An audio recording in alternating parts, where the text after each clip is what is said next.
Histórias que inspiram, olhares que surpreendem. Jornalistas viajam pelo Brasil e pelo mundo em busca de grandes histórias. Caminhos da Reportagem. Toda sexta às 11 horas da manhã, na TV Todo Dia. Cada vez mais conectada com você.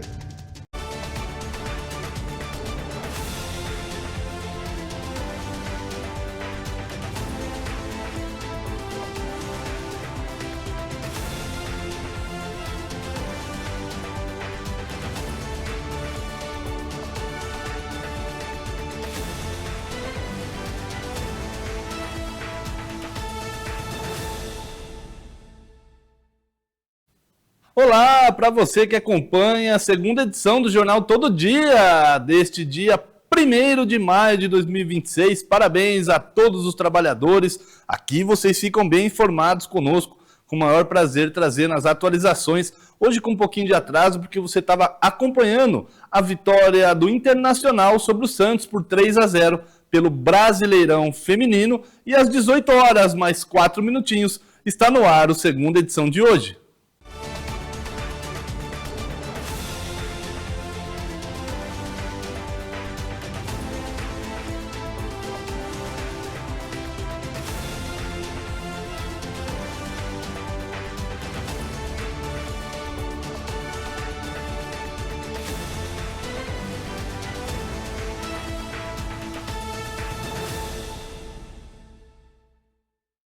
Falamos ao vivo dos estúdios da TV Todo Dia, eu, Aero Prada, trazendo todas as informações do dia para você.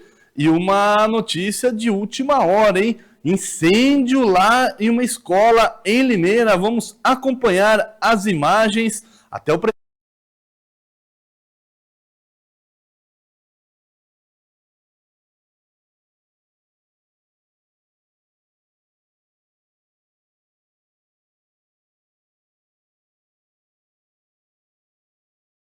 Então, segundo aí o prefeito Murilo Félix, Corpo de Bombeiros e a Defesa Civil estão no local para apagar as chamas e prestar apoio aos moradores. O chefe do executivo pediu que a população evite a região, já que há risco de segurança devido à ocorrência. Ainda não temos informações sobre as causas, o que aconteceu para pegar fogo, e também não temos informações sobre vítimas, mas provavelmente não havia ninguém no local devido ao feriado. Então a gente espera que assim seja, que ninguém tenha ficado ferido nessa ocorrência, hein? Você vê nas imagens aí, chamas na Escola Prada. Então vizinhos gravaram as imagens, enviaram aí para os portais de notícias, inclusive para a TV Todo Dia. E o incêndio, então, ainda em andamento, a ocorrência, a gente espera que os bombeiros já tenham apagado. A gente recebeu a informação lá por volta das 4h30, 5 da tarde, então provavelmente aí ainda fazendo o rescaldo deste incêndio, desta ocorrência, mas provavelmente o fogo já deva ter sido controlado. 18 horas mais 6 minutinhos, o seu relógio da TV Todo Dia, e também teve um acidente americano, hein? De última hora a gente recebeu também por volta das 4h30, 5 horas da tarde, ali na Avenida Antônio Pinto Duarte. Vamos ver as imagens desta na cidade de Americana. A Nicole Maia, nossa repórter, estava passando por lá e mandou para nós as imagens e as informações preliminares. Um motociclista de 23 anos ficou ferido. Então, neste acidente envolvendo um carro na Avenida Antônio Pinto Duarte, ali na região do bairro Campo Limpo, na tarde de hoje. As informações preliminares apontam que este motociclista trafegava pela rodovia Anhanguera quando entrou na cidade e acabou sendo atingido pelo veículo. A suspeita é que o homem tenha sofrido fratura exposta. Ele foi encaminhado à unidade de saúde pelo resgate. A gente não sabe exatamente ainda qual unidade, tinha acabado de acontecer. O homem tinha acabado aí de ser resgatado e a PM, Polícia Militar, esteve no local para registrar a ocorrência, controlar lá o entorno. Então, acidente com possível fratura exposta, e a dinâmica, ainda está sendo apurada, porque não se sabe quem, se alguém passou sinal vermelho, quem atingiu quem, exatamente, uma coisa de última hora que aconteceu. Mas a gente já está trazendo as informações para você aqui na TV Todo Dia. Falando em acidente, também houve outros registros aqui na nossa região, e ela mesma, a Nicole Maia, tem as informações para você.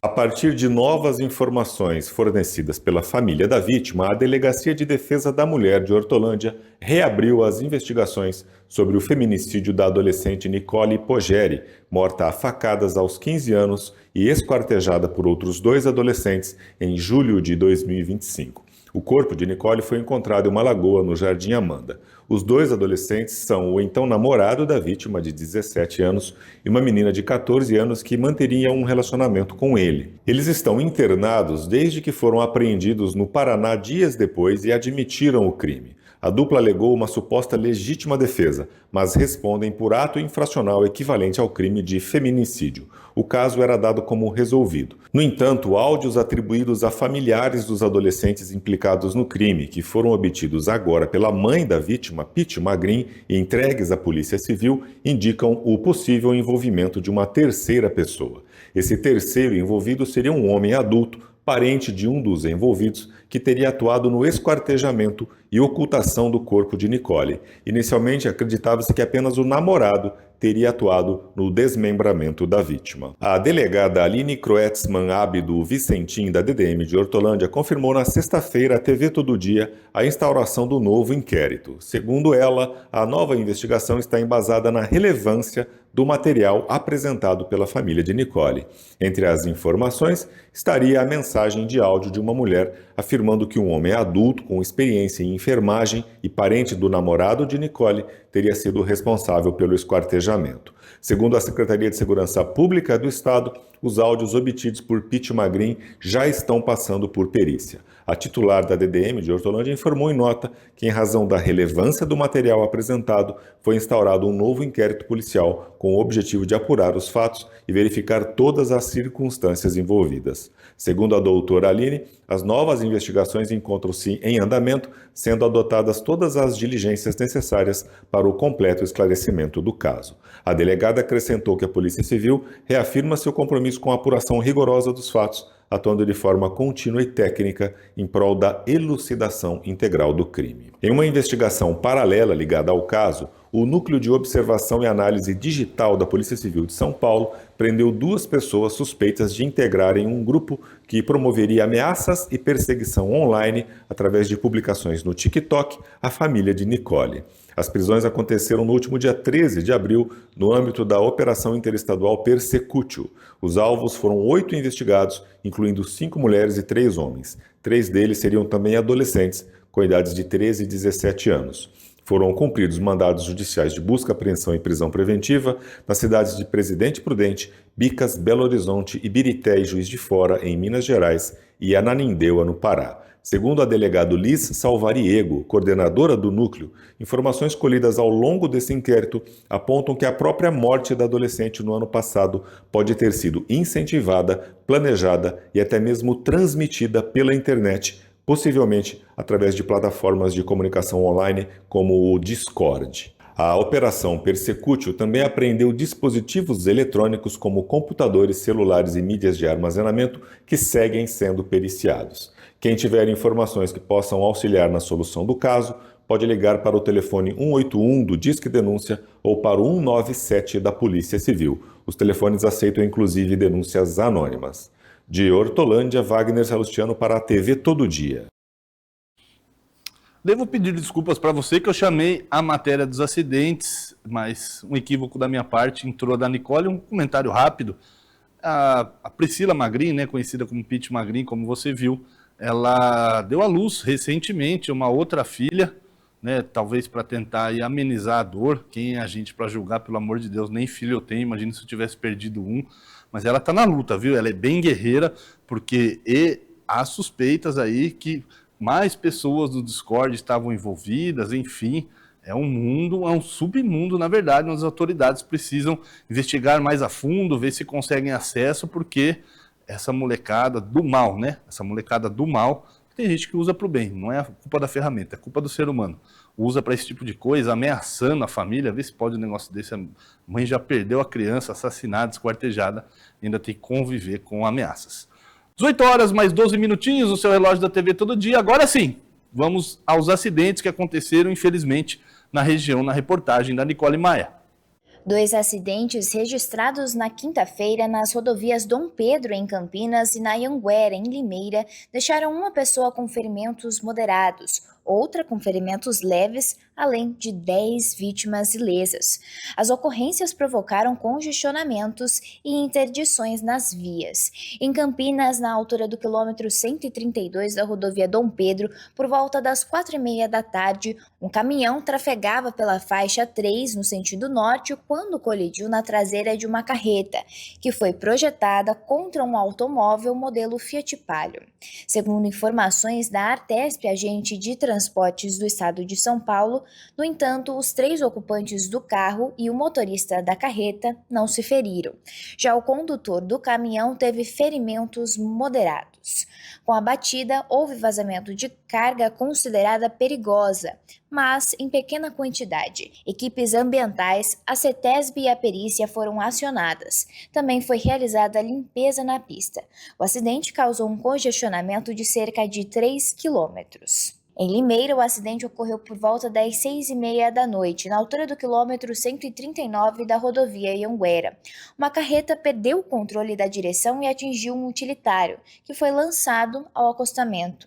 Na sequência, houve um engavetamento que envolveu uma motocicleta e 4 automóveis, um Fiat Uno, um Toyota Etios, um Nissan Versa e um Renault Logan.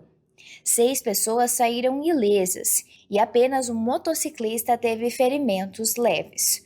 O acidente causou um congestionamento de aproximadamente 7 quilômetros. A pista chegou a ficar totalmente interditada por cerca de 1 hora, além de bloqueios no acostamento e faixas na via durante o atendimento. Nicole Maia para a TV Todo Dia. E ontem você viu aqui na TV Todo Dia que houve uma operação do 10º BAEP, o Batalhão de Ações Especiais de Polícia, em Sumaré e Hortolândia, e na verdade foram cumprir mandados de busca e apreensão, né? Então pegar celulares, talvez apreender entorpecentes, drogas, como foi o caso, e 2 pessoas que nem tinham a ver com a operação, né? Que estavam passando ali, não tinha mandado da justiça para ir lá pegar, acabaram sendo detidas, hein? BAEP em peso acabou sobrando para essas 2 pessoas. Quem tem os detalhes e as informações é ele, Wagner Salustiano. Equipes do 10º BAEP da Polícia Militar capturaram na quinta-feira em Sumaré 2 homens que eram considerados procurados pela Justiça. As prisões aconteceram durante ações de saturação no Parque Salerno e na região do Matão. Essas ações foram realizadas paralelamente a uma operação conjunta com o Ministério Público do Estado de São Paulo contra o tráfico de drogas e o crime organizado nas cidades de Sumaré e Hortolândia. Os foragidos presos, no entanto, não tinham ligação com o esquema investigado pelo MP e a PM.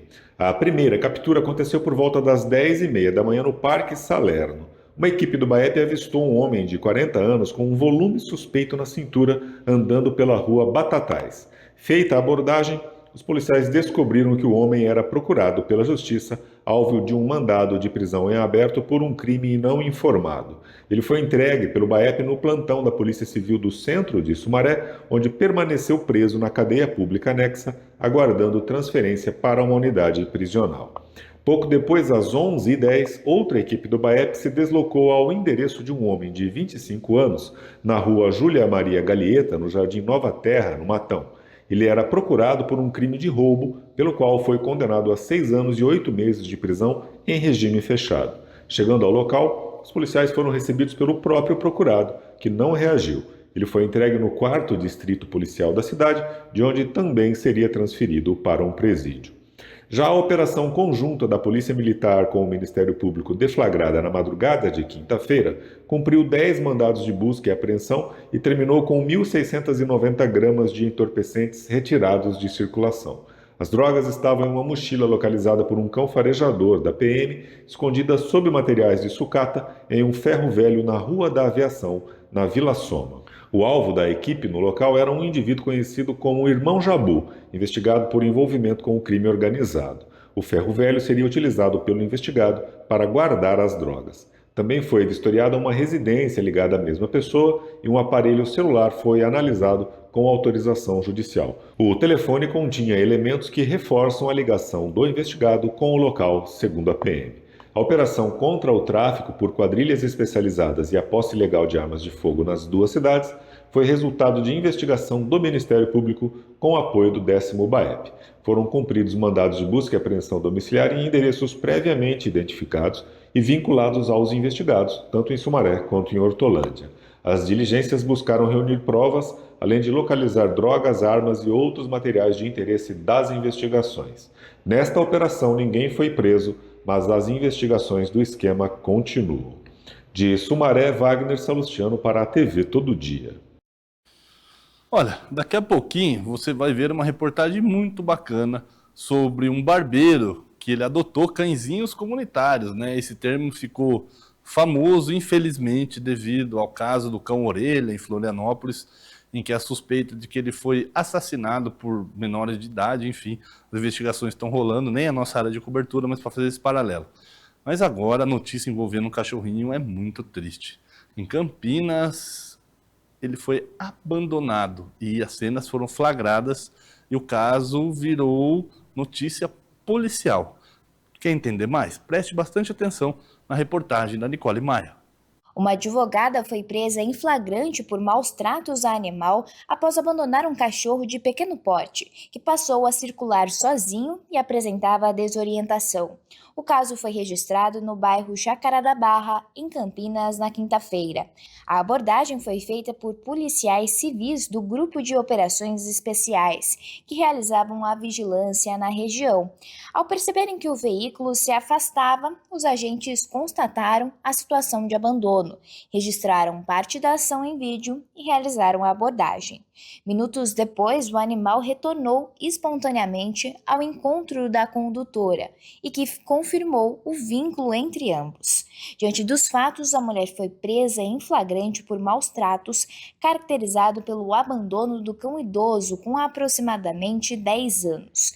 A prisão foi confirmada depois por um delegado. O animal foi apreendido e encaminhado para avaliação médico-veterinária. Em seguida, foi entregue a uma organização não governamental de proteção animal responsável pelos cuidados. De acordo com a Polícia Civil do Estado de São Paulo, não foi arbitrada a fiança, devido à pena mínima prevista para o crime de maus tratos, que é de 5 anos. A advogada foi encaminhada à cadeia pública feminina da região e permanece à disposição da Justiça. A reportagem da TV Todo Dia não localizou a defesa da autora do abandono, mas o espaço permanece à disposição para sua eventual manifestação. Nicole Maia para a TV Todo Dia. Gostaria muito de comentar essa matéria, mas se eu falar o que eu penso, eu vou preso. Estou sem advogado, vou deixar para vocês aí em casa opinarem sobre este assunto. 18 horas mais 21 minutinhos do seu relógio da TV Todo Dia. Estamos ao vivo nesse Dia do Trabalhador. Parabenizo você também, trabalhador, trabalhadora, por tudo que você desempenha pela nossa sociedade. Não seríamos nada sem vocês darem duro no seu dia a dia lá para movimentar a sociedade. A gente está aqui com o maior prazer atualizando você, tá certo? Olha, hora de um breve intervalo. Na volta, em polêmica em Hortolândia, o prefeito se exaltou lá durante uma coletiva de imprensa sobre o mau cheiro da água, a má qualidade da água. Tá uma brigaiada lá entre a prefeitura e o governo do estado. Na volta, tudo isso e muito mais. Fique por aí.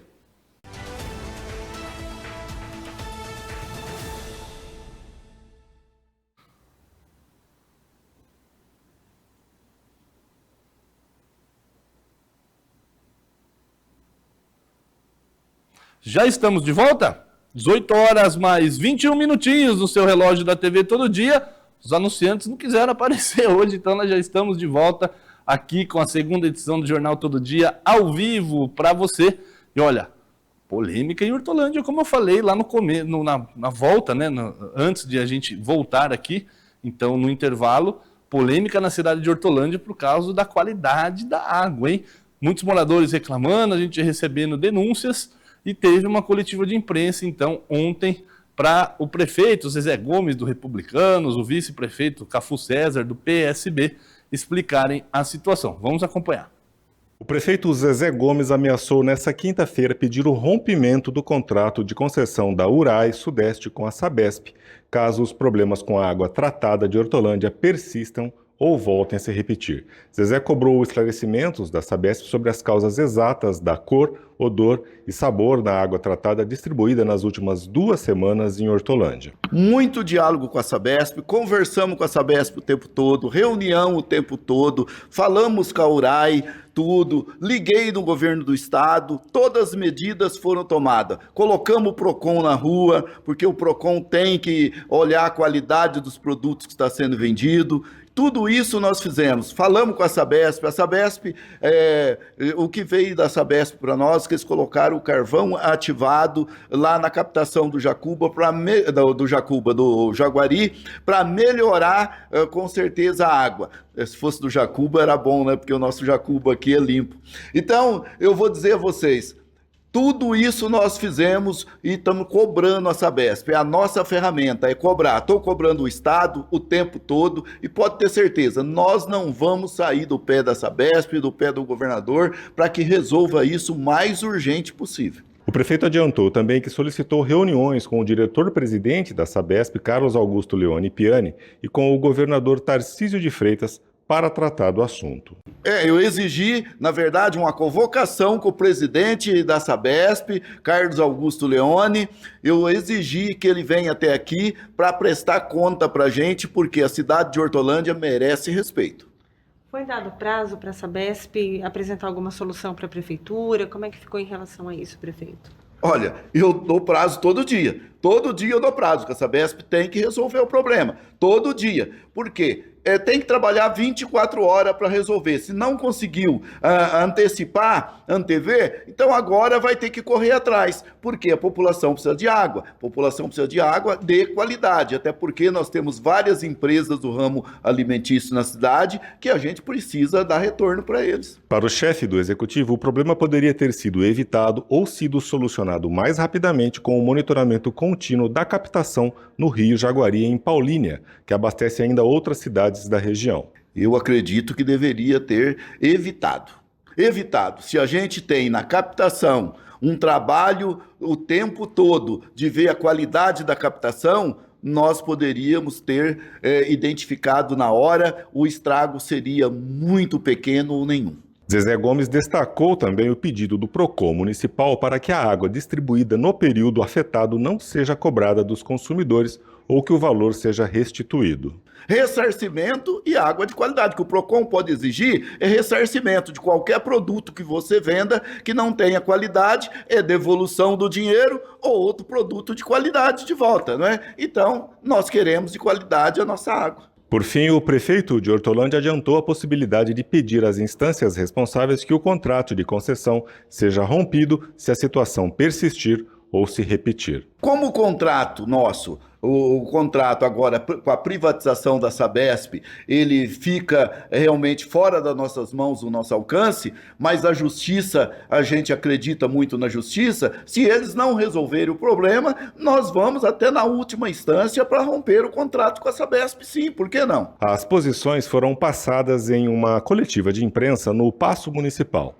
Após o encerramento da coletiva, no entanto, o prefeito voltou à sala bastante irritado. O motivo? Uma resposta da concessionária, que havia acabado de chegar informando que o pedido de isenção das tarifas dos consumidores referentes ao período afetado será analisado caso a caso, ou seja, mediante solicitações individuais. Acabamos de receber que a Sabesp falou que a redução da taxa ou a isenção da cobrança da água vai ser analisada caso a caso. Então, quer dizer que tem alguns na cidade que merecem receber água podre e outros não. Gente, para com isso. Isso é falta de respeito com a cidade de Hortolândia, é falta de respeito com o povo dessa cidade.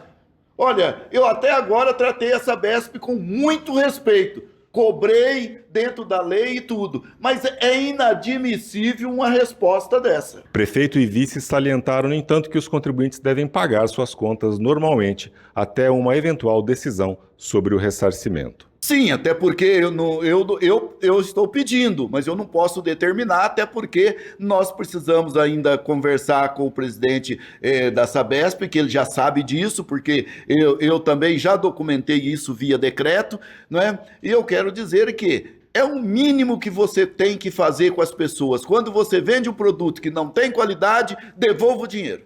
A reportagem da TV Todo Dia questionou a Sabesp sobre os posicionamentos da Prefeitura de Hortolândia. Em nota, a concessionária reforçou que o caso é tratado como prioridade desde os primeiros relatos dos moradores, que mobilizou uma força-tarefa com atendimento presencial nos bairros, equipes de laboratório e lideranças técnicas atuando 24 horas no monitoramento da água tratada. A empresa assegurou que a água fornecida em Hortolândia, Paulínia e Montemor está dentro dos parâmetros de qualidade estabelecidos pelo Ministério da Saúde e que ela é monitorada em tempo real nas 3 cidades.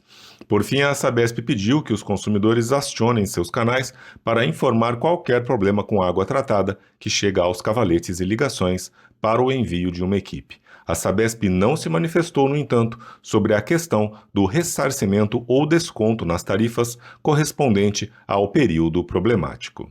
A CETESB, que é a Agência Ambiental do Estado, informou ter realizado uma vistoria no ponto de captação no Rio Jaguari na tarde de quarta-feira. Segundo a agência, no entanto, não foram encontradas alterações significativas na qualidade da água do rio, nem eventuais lançamentos clandestinos de poluentes. Segundo a CETESB, a principal hipótese em análise até o momento é a ocorrência de um fenômeno associado à proliferação de microalgas no trecho final do Rio Jaguari, que pode ter sido favorecido por condições de estiagem, provocando alteração de cor e sabor na água após tratada e distribuída para abastecimento público. No entanto, essa hipótese ainda não está confirmada e segue sob investigação. De Hortolândia, Wagner Salustiano para a TV Todo Dia. Vamos a algumas considerações? Olha, se a Sabesp falou que está monitorando em tempo real, desculpa a brincadeira, que é uma situação difícil, mas tem que trocar esse relógio, esse tempo aí está errado. Aí a CETESB, que é a Companhia Ambiental do Estado de São Paulo, não confunda. A Sabesp, ela fornece a água, manda a fatura para você pagar em Hortolândia. A CETESB é a Companhia Ambiental, responsável por fiscalização da qualidade da água, de crimes ambientais. Fala que não tem nada também.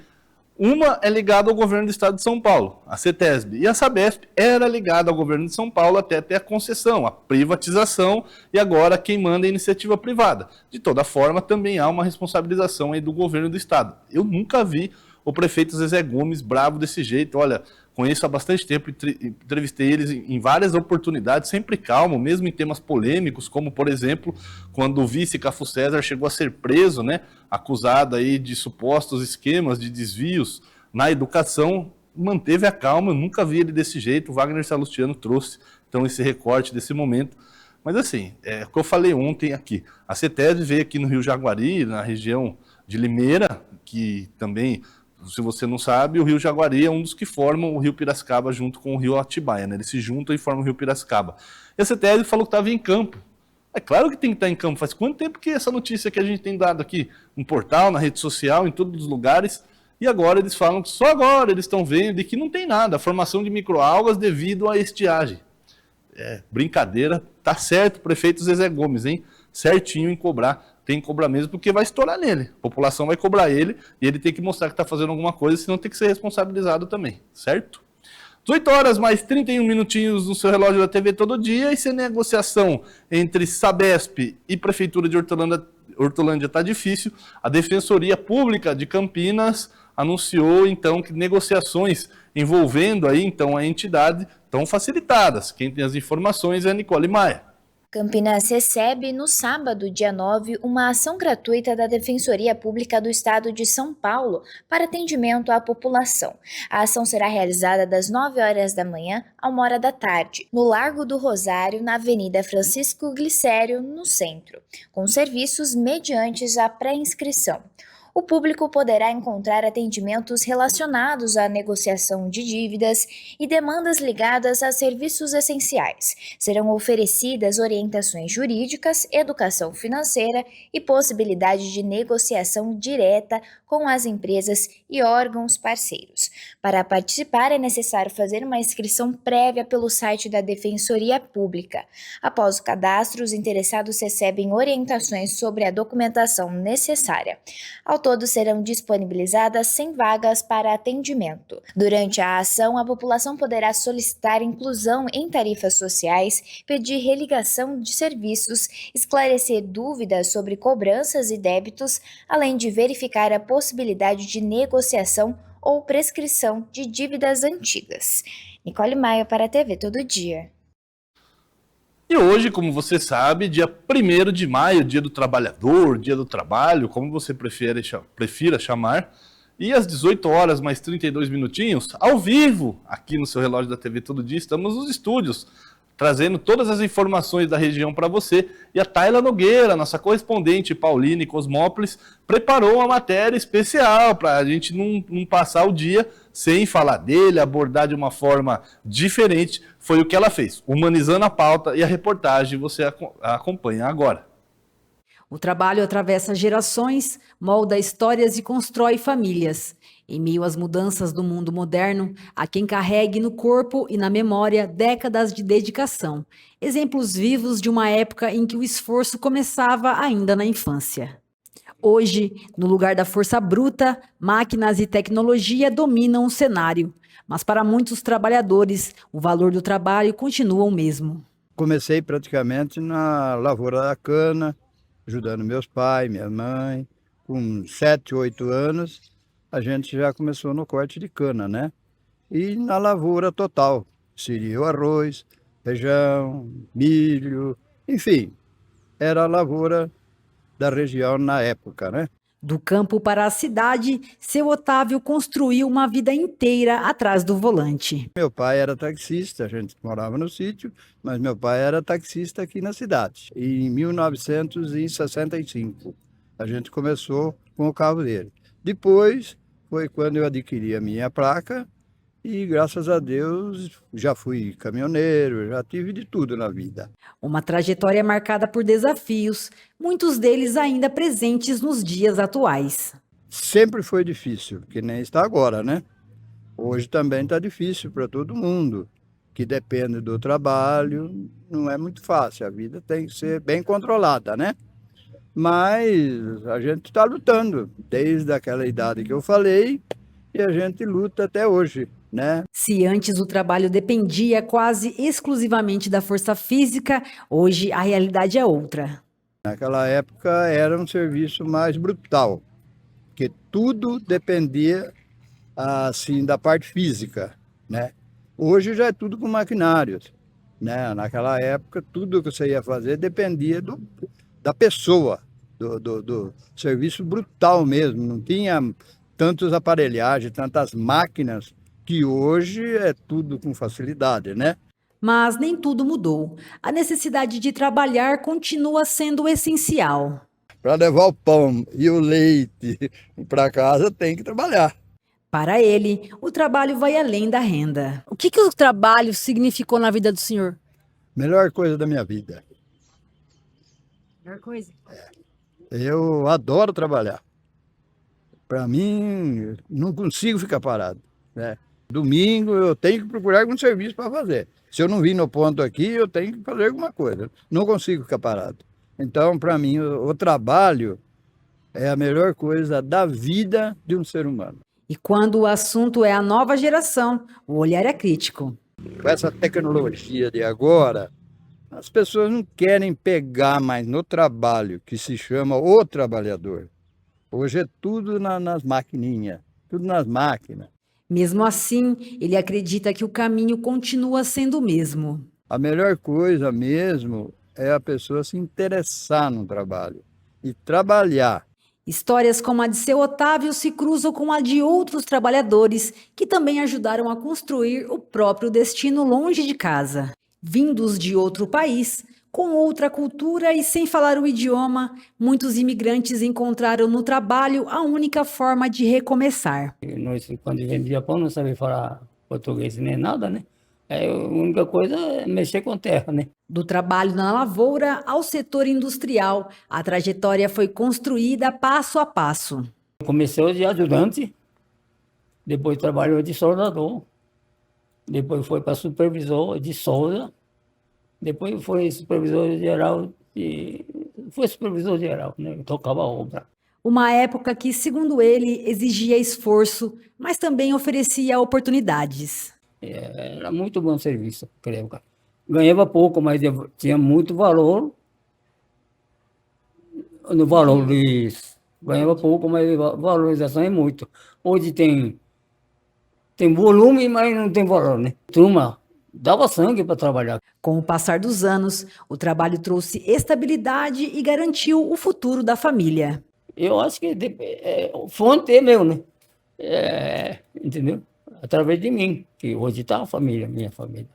Assim como o seu Otávio, ele também observa mudanças no comportamento das novas gerações. Aquela época, quer dizer que pessoal que necessita trabalhar, fazia força, muito força para, né, entrar no firma, ganhar profissão. E hoje eu acho que a rapaziada não quer trabalhar e quer fichar, quer salário só. Mas deixa um recado direto para quem está começando. Depende do esforço de cada um, sabe? Se esperar os outros trazerem mão beijada para você, ninguém vai trazer, não. Você tem que lutar, entendeu? Entre passado e presente, histórias como essas mostram que, independente da época, o trabalho continua sendo o principal caminho para construir uma vida digna e também um legado que atravessa gerações. Tayla Nogueira, para a TV Todo Dia.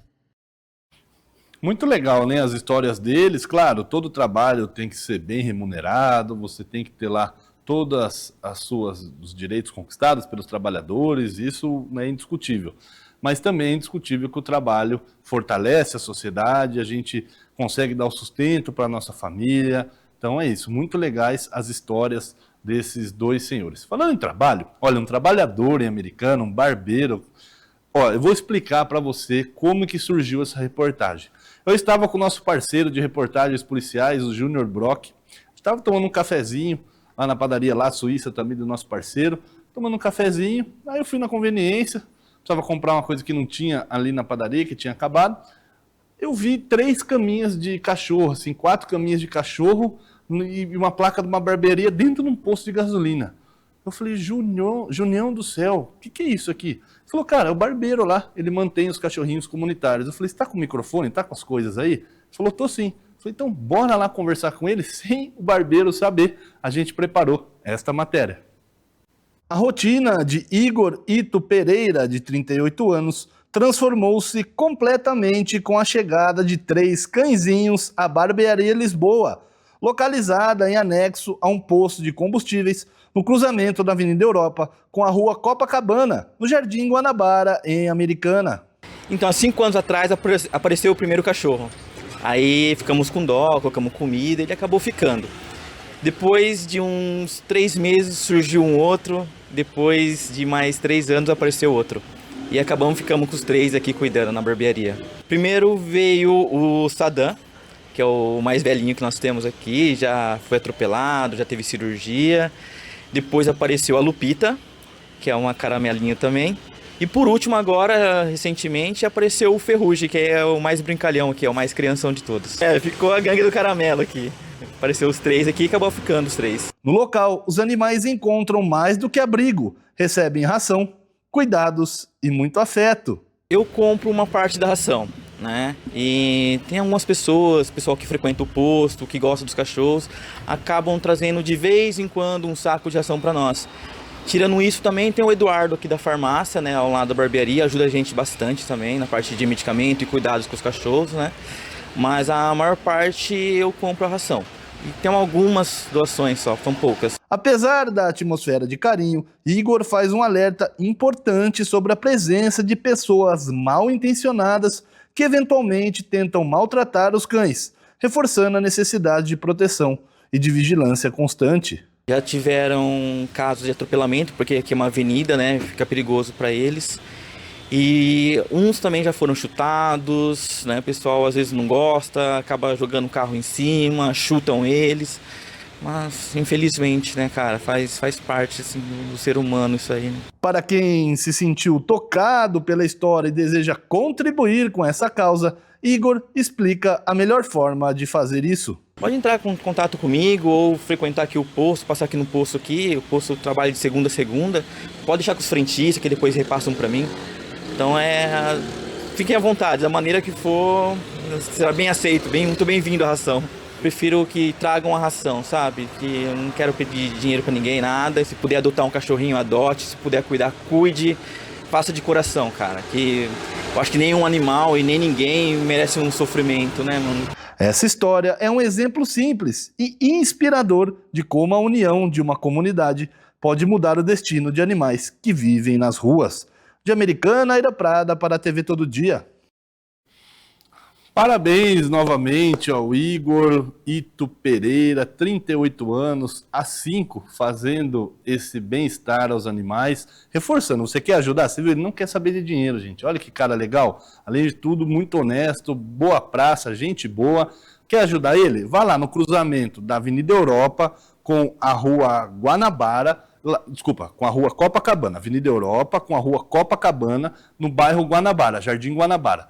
Lá é um posto bem conhecido, todo mundo que mora em Americana sabe. Então vá lá, tem a barbearia dele, ou você deixa com os frentistas do posto. Então você vai ajudar muito o Sadam, o Ferrugem e a Lupita a terem uma vida melhor, tá bom? 18 horas mais 43 minutinhos, o seu relógio da TV Todo Dia, falando em histórias inspiradoras.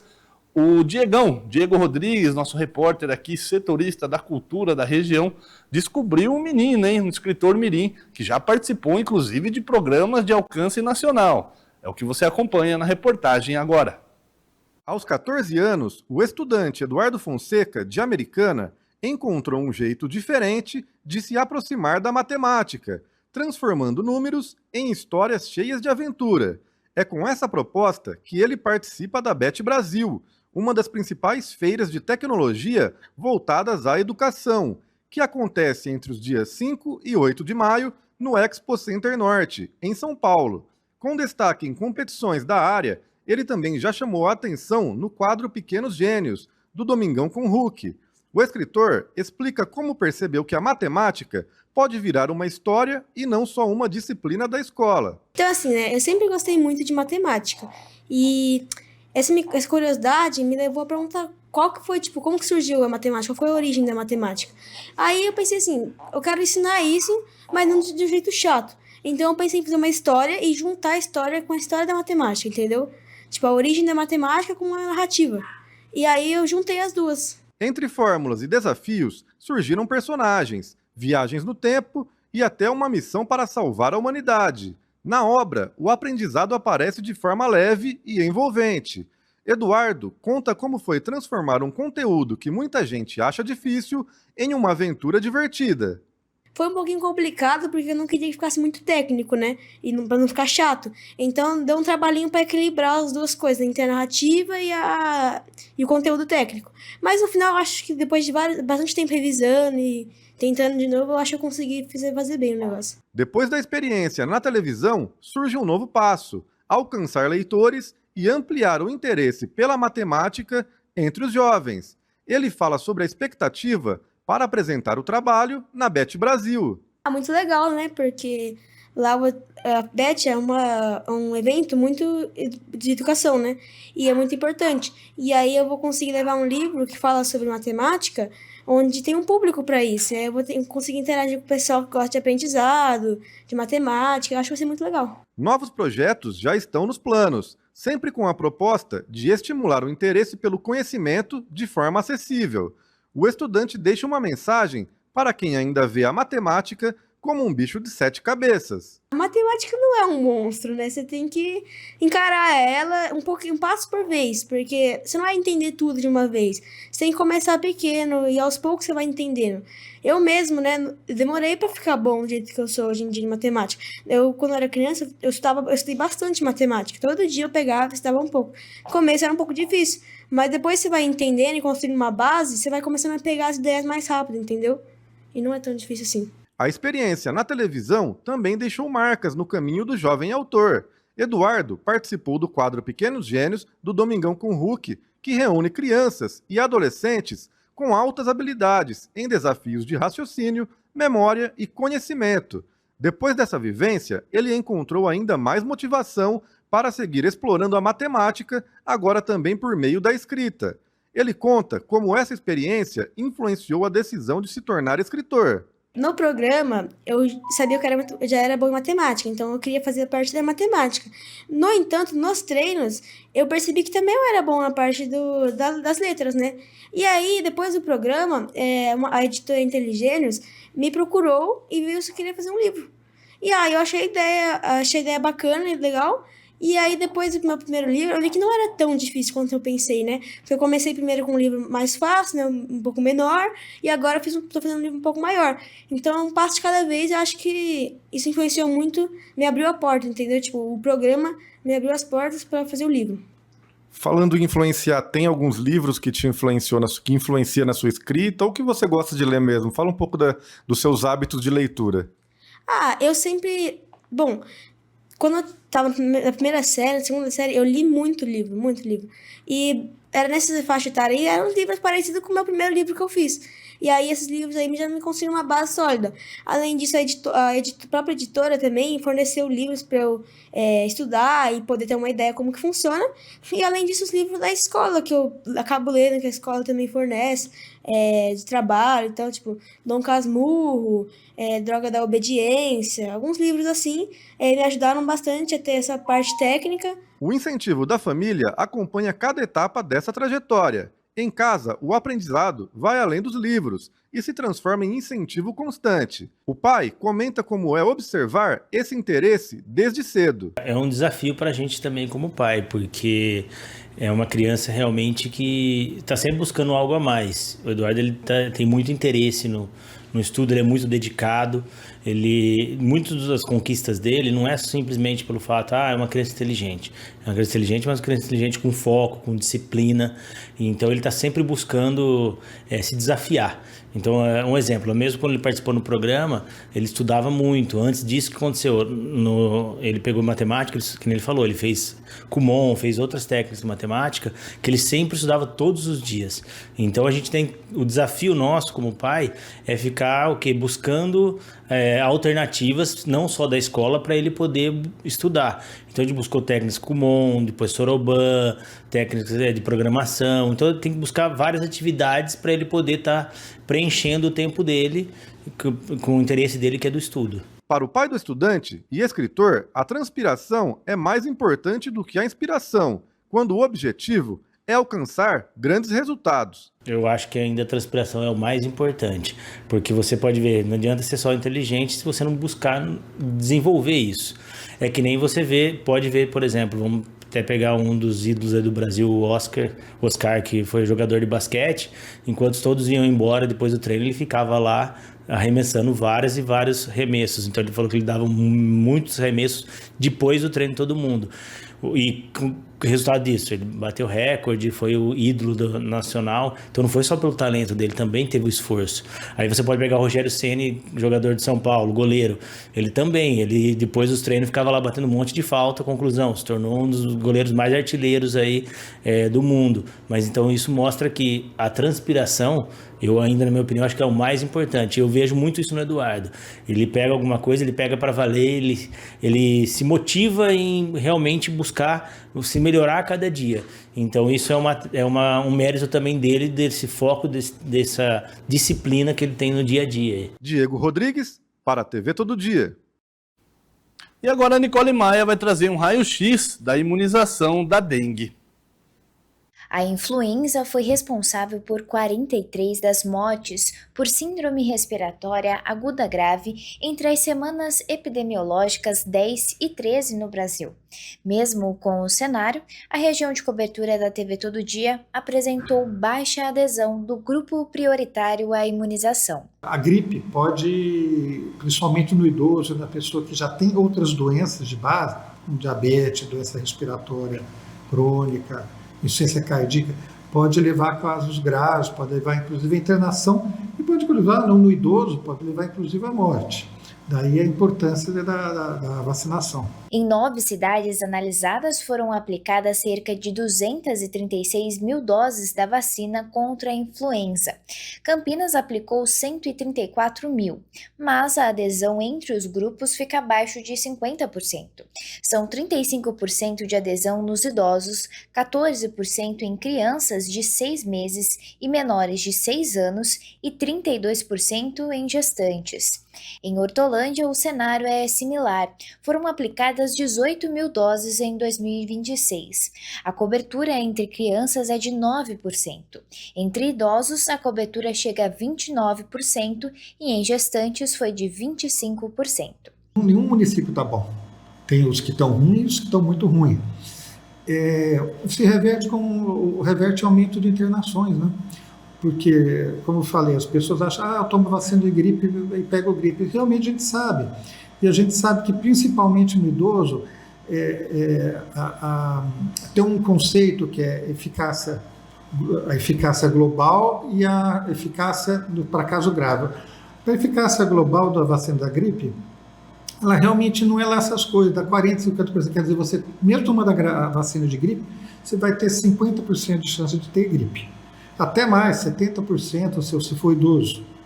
Contudo, o impacto na internação, mesmo você tendo gripe, você vai ter menos internação, porque essa gripe você não vai ter tanto caso grave. O motivo da urgência tem como base os números do ano passado. Em Campinas, por exemplo, foram 552 casos graves e 67 mortes por influenza. Um dado que acende um alerta. Das vítimas fatais, 53 não tinham se vacinado. Os sintomas são comuns: febre, dor no corpo, dor de cabeça e dor de garganta são os principais. Outros sinais costumam surgir, como calafrios, mal-estar, dores nas articulações e secreção nasal.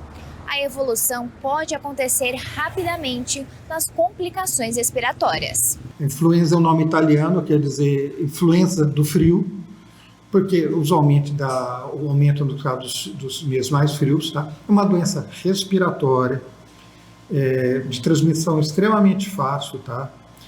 Transmitida por proximidade, através dessas gotículas que a gente emite quando está falando, ou mesmo por secreção que fica na mão, de assoar o nariz, ou de espirrar e tapar o nariz e cumprimentar outra pessoa, tocando outra pessoa, a pessoa põe a mão no nariz ou na boca, adquire, tá? Em Americana já foram 18 mil doses aplicadas. Limeira e Sumaré seguem o mesmo ritmo, com 17 mil e 15 mil doses, respectivamente. Santa Bárbara do Oeste registrou 11 mil pessoas vacinadas e em Paulínia foram 11 mil pessoas imunizadas, todas do grupo prioritário. O principal diferencial em relação ao resfriado comum e à rinite é a febre, que é mais elevada, tá? O resfriado comum dificilmente vai ter uma febre mais de 38 graus.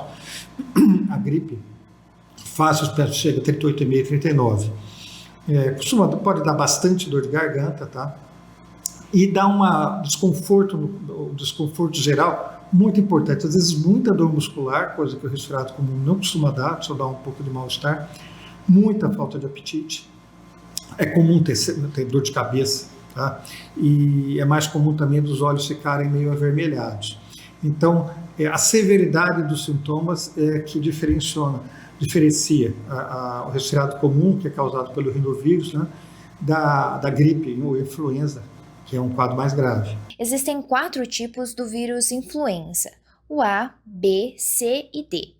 Os tipos A e B são os responsáveis por epidemias sazonais, sendo o tipo A associado às grandes pandemias. Basicamente, a gente tem circulando 2 subtipos, o H1N1, que ressurgiu na época do surto de 2009, e o H3N2, que está por aí desde os anos 70. Um ano dá mais um, outro ano dá mais do outro, tá? E por causa disso, todo ano a composição da vacina da gripe muda, né? O vírus B e o vírus C, eles dão anualmente, principalmente na época do inverno, mas não dão tão generalizado. O vírus B dá mais em surtos dentro de famílias, que a capacidade de transmissão é menor, e o C também.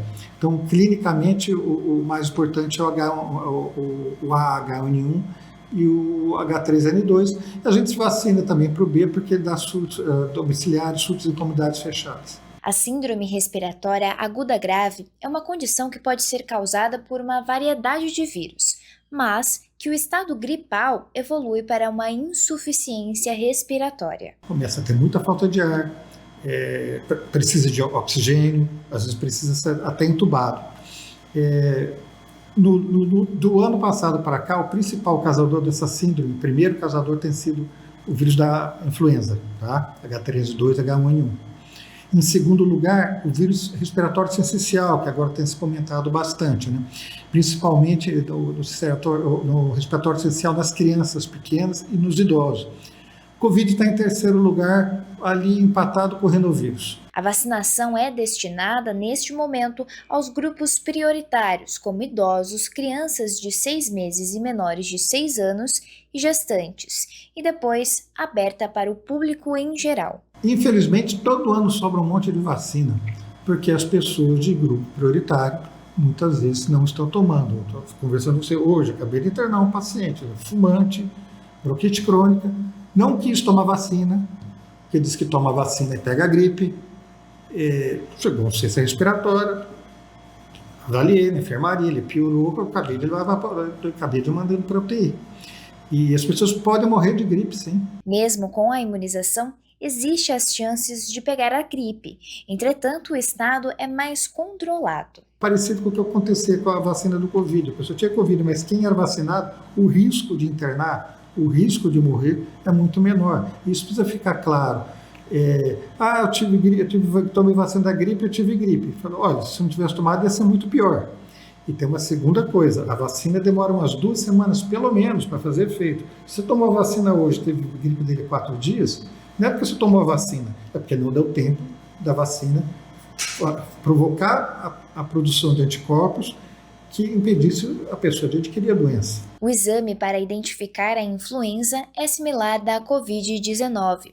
Para quem já adoeceu, existe um tratamento com o antiviral Oseltamivir, que deve começar nas primeiras 48 horas após os primeiros sintomas. Essa medicação é disponibilizada pelo governo, ela não se acha para comprar em farmácia faz tempo, mas é disponibilizada pelo governo.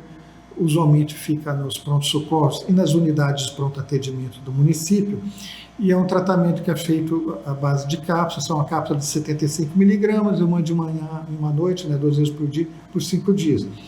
Ela diminui bastante a taxa de complicação. Não é uma bala de uma coisa mágica, mas a gente sabe que diminui sim a taxa de complicação. Então essas pessoas com o diagnóstico de gripe, agora tem que fazer o exame, que é um exame igualzinho da Covid, é um exame que colhe a secreção nasal, é feito, sai o resultado de 30, 40 minutos, às vezes 1 hora, dando positivo para a influenza A ou influenza B, você toma o medicamento por 5 dias, é bastante seguro, a taxa de efeitos colaterais na alta é bastante baixa, e pacientes internados sempre usam, pacientes de grupo de risco é para usar. Mas a prevenção ainda é o melhor caminho.